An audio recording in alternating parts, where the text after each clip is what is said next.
ಹೋರಾಟಗಾರರಾಗಿರುವಂತಹ ಕಿರಿಕೀರ್ತಿ ಅವರಿಗೆ ಈ ಕಾರ್ಯಕ್ರಮಕ್ಕೆ ಸ್ವಾಗತವನ್ನು ಬಯಸುತ್ತೀವಿ.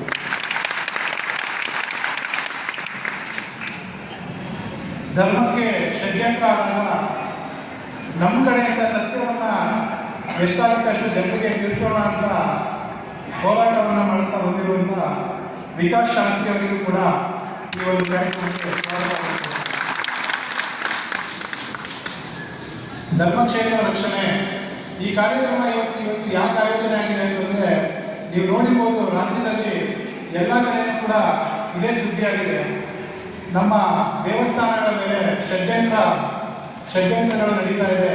ದಿನ ಬೆಳಗಾದ್ರೆ ಅದೇ ನ್ಯೂಸ್ಗಳನ್ನ ನೋಡ್ತಾ ಬಂದಿದ್ದೀವಿ. ನಮ್ಮ ದೇವರ ಮೇಲೆ ನಮಗಿರುವ ನಂಬಿಕೆಯನ್ನು ಒಡೆಯುವಂಥ ಕೆಲಸಗಳು ಇವತ್ತಾಗ್ತಾ ಇದೆ. ಈ ಕಾರ್ಯಕ್ರಮ ಆಯೋಜನೆ ಆಗಿರೋದು ಏನಕ್ಕೆ ಅಂತಂದರೆ, ಸತ್ಯ ದರ್ಶನ ಮಾಡಲಿಕ್ಕೆ ಅಂತಲೇ ಈ ಮಹಾನ್ ವ್ಯಕ್ತಿಗಳು ನಮ್ಮ ಜೊತೆ ಇದ್ದಾರೆ. ಹೋರಾಟ ಮಾಡುವುದು, ಹಿಂದೂ ಧರ್ಮವನ್ನು ಉಳಿಸುವುದು ಏನಕ್ಕೆ ನಾವು ಇದನ್ನು ಮಾಡಬೇಕು ಅಂತ ತೋರಿಸೋದಕ್ಕೆ ಅಂತಲೇ ಈ ಒಂದು ಕಾರ್ಯಕ್ರಮ ಇವತ್ತು ಆಯೋಜನೆ ಆಗಿದೆ. ಈ ಒಂದು ಕಾರ್ಯಕ್ರಮದಲ್ಲಿ ವಿಕಾಸ್ ಶಾಸ್ತ್ರಿ ಅವರು ನಮ್ಮೆಲ್ಲರನ್ನ ಕುರಿತು ಮಾತನಾಡಬೇಕು ಅಂತ ಕೇಳ್ಕೊಳ್ತೀನಿ.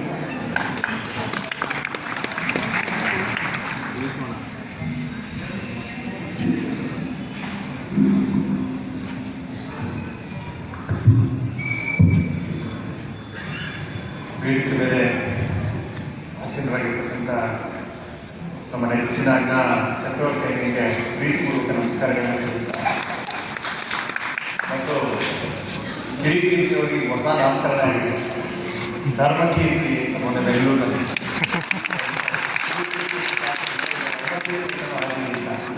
ಅವರು ಕೂಡ ಪ್ರೀತಿಪೂರ್ವಕ ನಮಸ್ಕಾರಗಳನ್ನು ಸಲ್ಲಿಸ್ತಾರೆ. ಮತ್ತು ಮನಸ್ಸಲ್ಲೇ ದಿವ್ಯ ಸಾನ್ನಿಧ್ಯ ವಹಿಸಬೇಕಂತ ಸ್ವಾಮೀಜಿಯವರು ಕೂಡ ನೆನೆಸ್ಕೊಳ್ತಾರೆ. ಇವತ್ತು ಧರ್ಮಸ್ಥಳ ಅಂದರೆ ಯಾವ್ಯಾವ ಕಾರಣಕ್ಕೆ ಸುದ್ದಿ ಆಗಬಾರ್ದು ಇವತ್ತು ಆಗ್ಬಿಟ್ಟಿದೆ. ಬಹುಶಃ ಸಮೀರ್ ಎಂ ಡಿ ಅನ್ನುವಂಥ ಒಬ್ಬ ವ್ಯಕ್ತಿ ಒಂದು ವಿಡಿಯೋ ಮಾಡಿ ಇಡೀ ರಾಜ್ಯದ ಗಮನವನ್ನು ಸೆಳೆದ ಅನ್ನೋದು ಎಷ್ಟು ನಿಜ ಅಲ್ವಾ? ಅದಕ್ಕೆ ನಾವು ಯಾವಾಗ ವಿರುದ್ಧವಾಗಿ ಇದೆಲ್ಲ ಸತ್ಯ, ಬೇರೆ ಏನೋ ಇದೆ ಅಂತ ಮಾತಾಡಿದಾಗ ಬಂದಂಥ ಕೌಂಟ್ರ್ ಮೋಸ್ಟ್ಲಿ ಒಂದು 4 ಗಂಟೆ ಆಗಿತ್ತು ನಾವು ವಿಡಿಯೋ ಹಾಕಿ ಅದಕ್ಕೆ ಕೌಂಟ್ರ್ ಕೊಟ್ಟ ಮೇಲೆ ಗೊತ್ತಾಯಿತು ಇದು ಇಂಪ್ಯಾಕ್ಟ್ ಇಷ್ಟಿದೆ, ರಾಜ್ಯದಲ್ಲಿ ಇಷ್ಟು ಜನ ಬೈಯೋರಿದ್ದಾರೆ.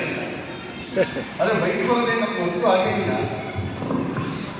ಆದರೆ ನನ್ನ ಧರ್ಮಕ್ಷೇತ್ರದ ಪರವಾಗಿ ನಾನು ಮಾತಾಡಿದ್ದಕ್ಕೆ ಬಯಸ್ಕೋಬೇಕು ಅನ್ನುವಂಥ ಒಂದು ಬೇಜಾರಿತ್ತು.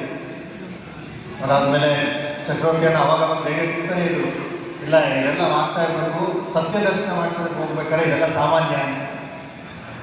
ಭಾಳ ನಾನು ಕೀರ್ತಿಯವರು ಅವಾಗ ಫೋನಲ್ಲಿ ಮಾತಾಡ್ಕೋಬೇಕಾದ್ರು ಏನಾಗ್ತಿದೆಯಲ್ಲ, ಈ ಥರ ಹೋಗ್ಬೇಕಾದ್ರೆ ನಾವು ಏನು ಮಾಡಬೇಕು, ಮುಂದಿನ ಸ್ಟೆಪ್ ಏನು ಇಲ್ಲ, ಇದು ಹಿಂಗೆ ಸಮೂಹ ಸಂಖ್ಯೆಗೆ ಜನ ಒಳಗಾದಾಗ ಈ ಥರ ಆಗುತ್ತೆ ಅಂತ ಕೀರ್ತಿಯವರು ಅವಾಗವಾಗ ಒಂದು ಫೋನಲ್ಲಿ ಹೇಳ್ತಾ ಇದ್ರು. ನೋಡಿ, ನಾನು ಆ ಯೂಟ್ಯೂಬರ್ ಬಗ್ಗೆನೇ ಮಾತಾಡ್ತೀನಿ. ಆ ಯೂಟ್ಯೂಬರ್ ಒಂದು ವಿಡಿಯೋನ ಮಾಡ್ತಾರೆ.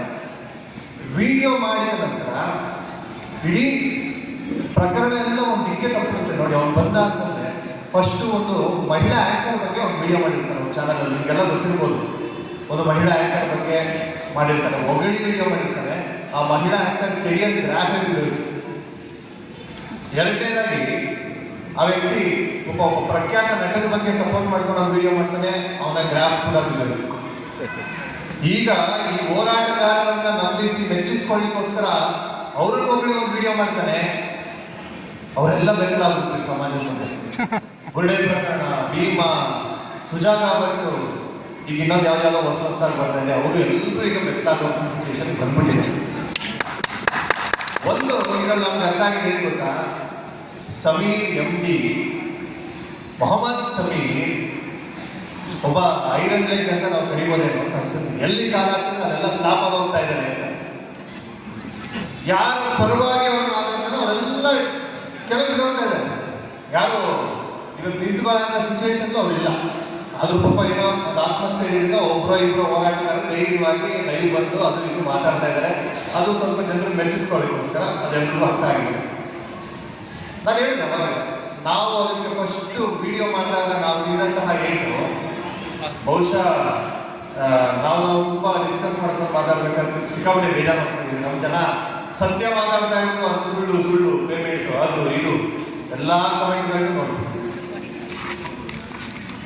ಮೋಸ್ಟ್ಲಿ ಭಗವಂತ ಮಂಜುನಾಥನೇ ನಮ್ಗೆ ಈ ಕೆಲಸ ಮಾಡಿಸ್ಕೊತಾ ಇದ್ದಾನೆ ಅಂತ ನಮ್ಗೆ ಅನ್ಸುತ್ತೆ. ಮಂಜುನಾಥನ ಶಕ್ತಿಯಿಂದ ನಾವು ಇಲ್ಲಿವರೆಗೂ ಬಂದಿದ್ದೀವಿ, ಇಲ್ಲಿವರೆಗೂ ಮಾತಾಡ್ತಾ ಇದ್ದೀವಿ. ಇಷ್ಟು ಜನರು ಇವತ್ತು ಸಮೂಹ ಸಭೆಯಿಂದ ಒಳಗೆ ಬರ್ಲಿಕ್ಕೆ ಏನಾದರೂ ಒಂದು ನನ್ನ ಪ್ರಕಾರ ಒಂದು 50-60% ಜನ ಹೊರಗೆ ಬಂದಿದ್ದಾರೆ. ಇನ್ನೊಂದು 50% ಬರಬೇಕು. ಅದು ಆಗುತ್ತೆ ಸತ್ಯ ದರ್ಶನ ಆಗುತ್ತೆ. ಶಿವ ತಾಂಡವ ಈಗ ಶುರು ಆಗುತ್ತೆ. ಆ ತಾಂಡವ ಶುರು ಆದಮೇಲೆ ಇಲ್ಲಿಗೂ ಒಂದೊಂದೇ ಆಗಿ ಗೊತ್ತಾಗ್ತಾ ಬರುತ್ತೆ.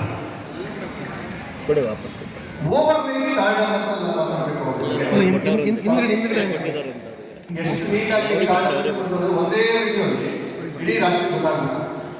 ನಾನು ಅದೇ ಫಸ್ಟ್ ವಿಡಿಯೋಲಿ ಅವ್ರಿಗೆ ಇದ್ದಿದ್ದು ಕಾನ್ಫಿಡೆನ್ಸು, ಎರಡನೇ ವಿಡಿಯೋ ಓವರ್ ಕಾನ್ಫಿಡೆನ್ಸ್ ಆಯಿತು, ಮೂರನೇ ವಿಡಿಯೋಲಿ ನಾನು ಇಡೀ ಸಮಾಜನೇ ನನಗೆ ಗೊತ್ತಿದೆ, ಇಡೀ ಸಮಾಜ ನನ್ನಿಂದ ಇದೆ, ಇಡೀ ರಾಜ್ಯ ನನ್ನಿಂದ ಇದೆ ಅನ್ನುವಂಥ ಭ್ರಮೆಗೆ ಬಂದ್ಬಿಟ್ಟ. ಆ ಮೂರನೇ ವಿಡಿಯೋ ಪಾಪ ಅವ್ರಿಗೆಲ್ಲರಿಗೂ ನಿದ್ದೆ ಅಂತ ತಿಳಿಸ್ಬಿಟ್ಟು ಎಲ್ಲ ಹೋರಾಟಗಾರರು. ಪಾಪ ಸೌಜನ್ಯ ಅನ್ನುವಂಥ ಹೆಣ್ಣು ಮಗುಗೆ ಮೊನ್ನೆ ಅಣ್ಣ ಚಕ್ರವರ್ತಿ ಅಣ್ಣ ಬೆಂಗಳೂರಿನಲ್ಲಿ ಮಾತಾಡ್ತಾ ಹೇಳ್ತಾ ಇದ್ರು, ಆ ಹೆಣ್ಮಗುಗೆ ನಾವು ನ್ಯಾಯ ಕೊಡಿಸ್ಬೇಕು, ನಾವೆಲ್ಲ ಹೋಗೋಣ, ಬನ್ನಿ ಅಲ್ಲಿಗೆ ಹೋಗೋಣ, ಬನ್ನಿ ಸುಪ್ರೀಂ ಕೋರ್ಟ್ ಹೋಗೋಣ, ಅದಕ್ಕೆ ಏನು ತಯಾರಿ ಬೇಕು ನಾನು ರೆಡಿ ಮಾಡ್ತೀನಿ ಅಂತ ಅಣ್ಣ ಹೇಳಿದ್ರು. ಬಹುಶಃ ಇನ್ನು ಅವ್ರು ಯಾರು ಬಂದಿರ್ಲಿಕ್ಕಿಲ್ಲ, ನಾವು ಹೋದ್ರೂ ಅವ್ರು ಬರಲ್ಲ ಅಂತ ಅನ್ಸುತ್ತೆ. ಒಬ್ಬ ಹಾಗೆ ನೋಡಿ, ನಾವು ಪರವಾಗಿ ನಾವು ಹೋರಾಟ, ನಿಜವಾದ ಸೌಜನ್ಯ ಪರ ಹೋರಾಟ ಮಾಡಿದವ್ರು ನಾವೇನೆ. ಅವರೆಲ್ಲ ಮಾಡಿದ ಯಾವ ಪರ ಹೋರಾಟ? ಸಂತೋಷ್ ರಾವ್ ಪರ ಹೋರಾಟ ಮಾಡಿಕೊಂಡು ಸಂತೋಷ್ ರಾವ್ ಜೈಕಾರ ಕೂತ್ಕೊಂಡು ಮಾಡಿದ್ರು. ಈಗ ಬುರ್ಡೆ ಪ್ರಕರಣ ಬಿಟ್ಟು ಸುಜಾತ ಅನ್ನೋಂಥ ಒಂದು ಹೆಣ್ಮಗುನ ಕರ್ಕೊಂಡ್ಬಂದ್ರು. ಪಾಪ ನಾನು ಅವ್ರಿಬ್ರು ನೋಡಿದಾಗ ಬೇಜಾರಾಗಿತ್ತು. ಯಾಕೆ ಇಷ್ಟೊಂದು ಅವ್ರ ಮೇಲೆ ಸೆಂಟಿಮೆಂಟ್ ತೋರಿಸ್ತಾ ಇದ್ದಾರೆ ಅಂತ ಅನ್ನಿಸ್ತಾ ಇರ್ಬೋದು. ಅವರು ಯಾವುದೋ ಸಣ್ಣ ಪುಟ್ಟ ಆಸೆಗೋಸ್ಕರ ಬಂದಿರಬಹುದು, ಯಾವುದೋ ಸಣ್ಣ ಪುಟ್ಟ ಆಸೆಗೂ ಆಮಿಷಕ್ಕೂ ಒಳಗಾಗಿ ಬಂದಿರ್ಬೋದು.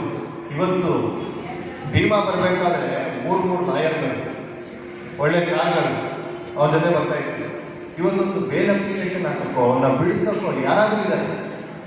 ಬುರುಡೆ ಬಿಡ್ತೀನಿ, ಬುರುಡೆ ಸಿಗುತ್ತೆ ಅಂತ ಪಾಪ ಅವನು ಹಾಕ್ಸಿದ್ದೇ ಹಾಕ್ಸಿದ್ದು SIT ಅಧಿಕಾರಿಗಳನ್ನ. ಒಂದು ಕಡೆನೂ ಏನೂ ಸಿಕ್ಕಿಲ್ಲ. ಅದಾದ್ಮೇಲೆ ಈಗ ಕೈ ಬಿಟ್ಬಿಟ್ಟು. ಇನ್ನು ಸುಜಾತ ಬಂದು ಅಷ್ಟೇ, ಒಂದು ಲಾಯರ್ ಜೊತೆ ಬರ್ತಾ ಇದ್ರು ಪಾಪ ತಾಯಿ, ಒಂದು ಲಾಯರ್ ಜೊತೆ ಬರ್ತಾ ಇದ್ರು, ಒಂದು ಕಾರಲ್ಲಿ ಬರ್ತಾ ಇದ್ರು. ಮೊನ್ನೆ ವಿಡಿಯೋ ನೋಡ್ತೀನಿ, ಆಟೋದಲ್ಲಿ ನಿಂತ್ಕೊಂಡು ಯಾವುದೋ ಲಾಡ್ಜ್ನಲ್ಲಿ ವಾಸ್ತವ್ಯ ಅಂತ. ಅದಕ್ಕೆ ಮುಂಚೆ ಹೋರಾಟಗಾರ ನೇತೃತ್ವ ವಹಿಸ್ಕೊಂಡಿದ್ದವ್ರ ಮನೇಲಿ ವಾಸ್ತವ್ಯ ಇತ್ತು, ಊಟ ತಿಂಡಿ ವಸತಿ ಎಲ್ಲ ರೆಡಿ ಆಗ್ತಾ ಇತ್ತು. ಆ ಮಹೇಶ್ ಶೆಟ್ಟಿ ತಿಮರೋಡಿ ಅನ್ನೋ ಮನೆಯಲ್ಲಿ ವಾಸ್ತವ್ಯ, ಊಟ ತಿಂಡಿ ಎಲ್ಲ ವ್ಯವಸ್ಥೆಗಳಾಗ್ತಾ ಇತ್ತು. ಆದರೆ ಇವಾಗ ಗೊತ್ತಾಗ್ತಾ ಇದೆ ಅವ್ರಿಗೆ ಯಾವಾಗ ಕಷ್ಟ ಬರುತ್ತೋ, ಯಾವಾಗ ಬೆತ್ತಲಾಗುವಂಥ ಸಿಚುವೇಶನ್ ಬರುತ್ತೋ ನಾವು ಅವ್ರನ್ನ ಕೈ ಬಿಟ್ಕೊಡ್ಬೇಕು, ನಮಗೂ ಅದಕ್ಕೂ ಸಂಬಂಧ ಇಲ್ಲ. ಸಿಗಾಕೊಳ್ಳಿ. ಪಾಪ ಅವ್ನು ಯಾವುದೋ ಸಣ್ಣ ಪುಟ್ಟ ಆಸೆ ಬಂದದ್ದು ಭೀಮ, ಅವನೇನೋ ದಿನಗೂಲಿ ಕಾರ್ಮಿಕ ಮಾಡ್ಕೊಂಡು ದಿನಕ್ಕೇನೋ ಬದುಕ್ತಾ ಇದ್ದ. ಇವತ್ತು ಇಡೀ ಫ್ಯಾಮಿಲಿ ಬೀದಿಗೆ ಬಂದಿದೆ ಅಂತ ಪಾಪ ಮಾಧ್ಯಮದಲ್ಲಿ ಮಾತಾಡ್ತಾ ಇದ್ದಾರೆ. ಆ ಚೆನ್ನೈನ ಹೆಂಡತಿ ನಾವು ನೋಡಿ, ಅವಾಗಿಂದ ಭೀಮಾ ಅಂತಂದ್ರೆ ನನ್ನ ತಲೆಗೆ ಎಷ್ಟು ಇಂಜೆಕ್ಟ್ ಆಗಿರ್ಬೇಕು ಆ ಭೀಮಾ ಅಂತ ಹೆಸರು. ಅವ್ನು ಏನಕ್ಕೆ ಭೀಮಾ ಅಂತ ಹೆಸರು ಕಟ್ಟ ಅನ್ನೋದು ನಾವು ಯೋಚನೆ ಮಾಡಬೇಕು. ಅದೆಲ್ಲರಿಗೂ ಗೊತ್ತಾಗೋಗಿರುತ್ತೆ. ಅಣ್ಣ ಚಕ್ರವರ್ತಿ ಅಣ್ಣ ಮೊನ್ನೆ ಅದೇ ಹೇಳ್ತೀವಿ ನೋಡಿ, ಅವ್ನ ಅಂದಿದ್ದಕ್ಕೆ ಮುಲ್ಲ ಅಂತ ಕರೆದಿದ್ದಕ್ಕೆ ನೀವು ಯಾಕೆ ಜಾತಿ ತರ್ತೀರಾ? ಧರ್ಮಸ್ಥಳದ ವಿಚಾರದಲ್ಲಿ ನೀವು ಚೈನಾ ಹಿಂದೂ ತಂದಿದ್ದೆ ಜಾತಿ ಅಲ್ವಾ ಹಾಗಾದ್ರೆ, ಧರ್ಮ ಅಲ್ವಾ ಹಾಗಾದ್ರೆ? ಅವರಿಬ್ಬರ ಮಧ್ಯೆ ತಂದಿಕ್ಕಿ ಮಜಾ ನೋಡೋಣ ಅನ್ನೋ ಪ್ರಯತ್ನಕ್ಕೆ ಒಬ್ಬ ಮುಲ್ಲನ್ನ ಕರ್ಕೊಂಬಂದು ಕೂರಿಸಿದ್ರು. ಫ್ಲಾಪ್ ಅಲ್ಲ. ಇವತ್ತು ರಾಜ್ಯದ ಜನರ ಮುಂದೆ ಬೆತ್ತಲಾಗೋಗಿದ್ದಾರೆ. ಆ ಸುಜಾತ ಭಟ್ಗೆ ವಕೀಲರಿಲ್ಲ, ಆ ಸುಜಾತ ಭಟ್ ವಕೀಲನ ಹುಡುಕ್ತಾ ಇದ್ದಾರೆ ಅಂತ ಸುದ್ದಿ ಇತ್ತು. ಆದರೆ ಎಷ್ಟರ ಮಟ್ಟಿಗೆ ರಾಜ್ಯದ ಜನರ ದಿಕ್ಕನ್ನ ತಪ್ಪಿಸ್ಬೋದು ಅಷ್ಟರ ಮಟ್ಟಿಗೆ ಎಲ್ಲ ಪ್ರಯತ್ನವನ್ನ ಮಾಡಿಬಿಟ್ರು. ಈಗ ಅವ್ರು ಉಳಿದಿರೋದು ಒಂದೇ ದಾರಿ, SIT ಮುಂದೆ ಹೋಗಿ ಸರೆಂಡರ್ ಆಗೋಗ್ತಾರೆ ಇನ್ನೊಂದು ಸ್ವಲ್ಪ ದಿನದಲ್ಲಿ ಅಂತ ನನಗೆ ಅನಿಸ್ತಾ ಇದೆ. ನಾನು ವೈಯಕ್ತಿಕವಾಗಿ ನಂಗೆ ಗೊತ್ತಿಲ್ಲ ಏನಾಗುತ್ತೆ ಅಂತ. ಆದರೆ ನಾವಂತೂ ಸ್ಪಷ್ಟವಾಗಿದ್ದೇವೆ, ಈ ಪ್ರಕರಣದ ತಾರ್ಕಿಕ ಅಂತ್ಯ ಯಾವಾಗ ಸಿಗುತ್ತೆ ಅಂತಂದ್ರೆ ಇವರೆಲ್ಲರೂ ಜೈಲಿಗೆ ಹೋಗೋ ತನಕ ನಾವು ಈ ಹೋರಾಟದಿಂದ ಹೊರಗಡೆ ಬರಲ್ಲ ಅಂತ ನಿರ್ಧಾರ ಮಾಡಿಬಿಟ್ಟಿದ್ವಿ. ಬಹುಶಃ 6 ತಿಂಗಳಿಂದ ನಾವು ಬೇರೆ ಏನು ಕೆಲಸ ಮಾಡ್ತಾ ಇಲ್ಲ. ಬೆಳಿಗ್ಗೆ ಹೇಳಿದ್ರೆ ಧರ್ಮಸ್ಥಳದ ಪ್ರಕರಣ ಏನಾಯ್ತು ಅಪ್ಡೇಟ್ ಇದೆ, ಫೋನ್ ಮಾಡು ತಿಳ್ಕೊ, ಇವ್ರು ತಿಳ್ಕೊ, ಅಲ್ಲಿ ಕೋರ್ಟ್ ಫೋನ್ ಮಾಡಿ ಕೇಳ್ತಿರ್ಕೊ, ಇದೇ ಆಗೋದಿದೆ. ಇನ್ನೂ ಒಂದು 6 ತಿಂಗಳು ಕೆಲಸ ಮಾಡೋಣ, ಇನ್ನೂ ಒಂದು ವರ್ಷ ಕೆಲಸ ಮಾಡೋಣ. ಇವ್ರು ಜೈಲಿಗೆ ಹೋಗೋದಂತ ಈ ಒಂದು ಹೋರಾಟದಿಂದ ಹೊರಗಡೆ ಬರಲ್ಲ ಅಂತ ನಾವು ನಿರ್ಧಾರ ಮಾಡಿಬಿಟ್ಟಿದ್ವಿ. ಇನ್ನೊಂದು, ಈ ವಿಚಾರನ ನಾವು ತುಂಬಾ ಸೂಕ್ಷ್ಮವಾಗಿ ಮತ್ತೆ ಸೀರಿಯಸ್ ಆಗಿ ಯಾಕೆ ತಗೋಬೇಕು ಅಂತಂದ್ರೆ, ಇವತ್ತು ಧರ್ಮಸ್ಥಳ, ನಾಳೆ ಬೇರೆ ಪುಣ್ಯಕ್ಷೇತ್ರಗಳಿಗೆ ಬಂದೇ ಬರ್ತಾರೆ. ಇನ್ನೊಬ್ಬ ಜಯೇಂದ್ರ ಸರಸ್ವತಿ ವೀರೇಂದ್ರ ಹೆಗ್ಗಡೆ ಅವರು ಆಗಬಾರ್ದು. ಜಯೇಂದ್ರ ಸರಸ್ವತಿ ಅವ್ರದ್ದು ಏನೇನಾಗಿದೆ ಎಲ್ಲರಿಗೂ ಗೊತ್ತು. ತಮಿಳುನಾಡಿನಲ್ಲಿ ಏನೇನಾಯಿತು, ಅವರನ್ನ ಯಾವ ರೀತಿ ದಿಗ್ತಪ್ಪಿಸಿದ್ರು, ಜೈಲುವಾಸ ಸಂಭವಿಸಿದ್ರು. ಈ ಪ್ರಯತ್ನವನ್ನು ಮಾಡಕ್ಕೆ ಪ್ರಯತ್ನ ಪಟ್ಟಿದ್ರು. ಕರ್ನಾಟಕದ ಜನತೆ ಅವ್ರ ಕಡೆ ಹೋಗಿದ್ರು ಕೂಡ ಕೆಲವೊಂದಷ್ಟು ಜನ ರಾಜಕೀಯ ಸನ್ನಿವೇಶಗಳಿಗೆ ಒಳಗಾಗ್ತದೆ, ಒಂದಷ್ಟು ಜನ ಸತ್ಯದ ಪರವಾಗಿ ನಿಂತಿದ್ದ ಕಾರಣದಿಂದ ಇನ್ನೊಬ್ಬ ಜಯೇಂದ್ರ ಸರಸ್ವತಿ ವೀರೇಂದ್ರ ಹೆಗ್ಗಡೆ ಅವರು ಆಗಲಿಲ್ಲ ಅಂತ ನಾನು ಹೇಳ್ಬೋದು. ಈ ಒಂದು ಹೋರಾಟ ಬುರ್ಡೆ ಪ್ರಕರಣ ಹೊರಗೆ ಬಂತು, ಸುಜಾತಾ ಭಟ್ ಎಕ್ಸ್ಪೋಸ್ ಆಗೋದು, ನಾವು ಗೆದ್ವಿ, ಇದು ವಿಕ್ಟ್ರಿ ಕಾರ್ಯಕ್ರಮ ಅಂತ ಯಾರು ಅನ್ಕೋಬೇಡಿ. ಧಾರಾವಾಹಿ ಬರ್ತಲ್ಲ, ಅದರಲ್ಲಿ ಸಣ್ಣ ಸಣ್ಣ ಆರ್ಟಿಸ್ಟ್ಗಳಷ್ಟೇ ಅವರು, ನಿಜವಾಗ್ಲೂ ಪ್ರೊಡ್ಯೂಸರು, ಡೈರೆಕ್ಟ್ರು, ಸ್ಕ್ರೀನ್ ಪ್ಲೇ ಬರ್ಬೋದು, ಇವರೆಲ್ಲ ಒಳಗೋಗ್ಬೇಕಾಗಿದೆ. ಈಗ ಆ ಒಳಗೋಗೋ ತನಕ ಹೋರಾಟ ಮಾಡಿದ್ದೀನಲ್ಲ, ಅದು ನಮಗೆ ಬಹಳ ಮುಖ್ಯವಾದಂತಹ ಟಾಸ್ಕ್ ಈಗಿರೋದು.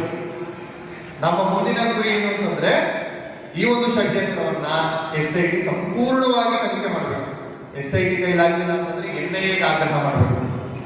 ಒಟ್ಟಲ್ಲಿ ಈ ಒಂದು ಕಂಟಕದಿಂದ ಧರ್ಮಸ್ಥಳ ಆ ಒಂದು ದೇವಾಲಯ ಹೊರಗಡೆ ಬರಬೇಕು.